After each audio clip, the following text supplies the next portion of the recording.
സ്വന്തം കുടുംബവാഴ്ച കൊണ്ട് അധികാരം കയ്യിൽ നിന്നു പോയി വർഷങ്ങൾ കഴിഞ്ഞിട്ടും ഇപ്പോഴും രാഹുൽ ഗാന്ധി അടങ്ങുന്ന പ്രതിപക്ഷത്തിന് ബി.ജെ.പിയും നരേന്ദ്രമോദിയും മാത്രമാണ് ആയുധം. രാജ്യത്തെ ജനങ്ങളുടെ നേട്ടങ്ങൾക്ക് തുരങ്കം വയ്ക്കുന്ന പ്രവർത്തനങ്ങളാണ് കോൺഗ്രസ് അടങ്ങുന്ന പ്രതിപക്ഷങ്ങൾ ഇപ്പോൾ നടത്തുന്നത്. കേന്ദ്ര സർക്കാരിനെ കുറ്റപ്പെടുത്തുക എന്നതിലുപരിയായി രാജ്യത്തെ ജനങ്ങളുടെ നേട്ടങ്ങൾക്ക് തുരങ്കം വയ്ക്കുന്ന പ്രവർത്തികളാണ് കോൺഗ്രസിന്റെ ഭാഗത്തു നിന്ന് എല്ലായ്പ്പോഴും ഉണ്ടാകുന്നതെന്ന് രൂക്ഷ വിമർശനവുമായി കേന്ദ്രമന്ത്രി നിർമ്മല സീതാരാമൻ. ഒരു നല്ല പ്രതിപക്ഷം ചെയ്യേണ്ടുന്ന കാര്യങ്ങളല്ല അവരുടെ ഭാഗത്തു നിന്ന് ഉണ്ടാകുന്നത്.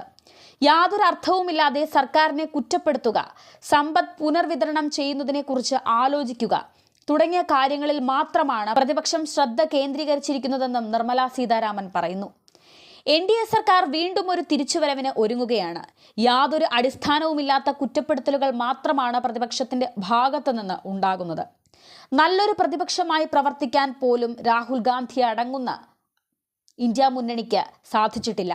പ്രധാനമന്ത്രിയായി നരേന്ദ്രമോദി വീണ്ടും അധികാരത്തിൽ എത്തുന്നത് തടയണമെന്ന് തന്നെയാണ് ഈ പ്രതിപക്ഷങ്ങൾ ആഗ്രഹിച്ചിട്ടുള്ളത്.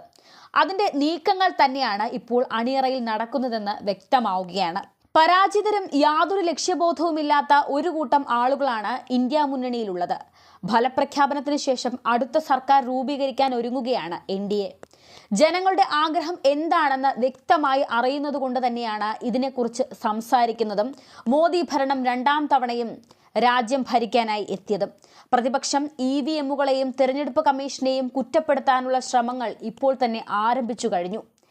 എൻ.ഡി.എ സഖ്യത്തിന്റെ വിജയത്തെ ചോദ്യം ചെയ്യാനുള്ള വഴികളാണ് ഇപ്പോൾ അവർ നടത്തുന്നതും തേടുന്നതും. വ്യാജ പ്രചരണങ്ങൾ നടത്തി വളഞ്ഞ വഴിയിലൂടെ സഞ്ചരിക്കാൻ മാത്രമേ പ്രതിപക്ഷത്തിന് ഇപ്പോഴും അറിയുകയുള്ളൂ.